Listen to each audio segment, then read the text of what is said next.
হাতত এটা সাপ লৈ এনেদৰে ফটোত দেখা এই মানুহজনক আপোনালোকে চিনি পাইছেনে? এইজন হ'ল গোলাঘাটৰ স্নেকমেন প্ৰসন্নদ্বীপ বৰদলৈ।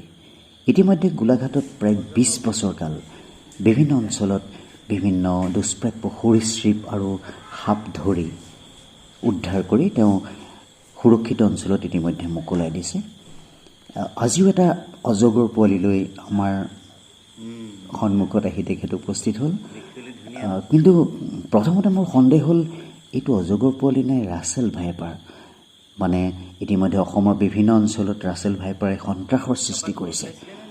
দেখাত ঠিক অজগৰৰ দৰে, সাৱধান নহ'লে দংশন কৰিব পাৰে আৰু এই ৰাছেল ভাইপাৰৰ বিষে অতি সোনকালে মানুহৰ দেহত ক্ৰিয়া কৰে বুলি আমি গম পাইছোঁ।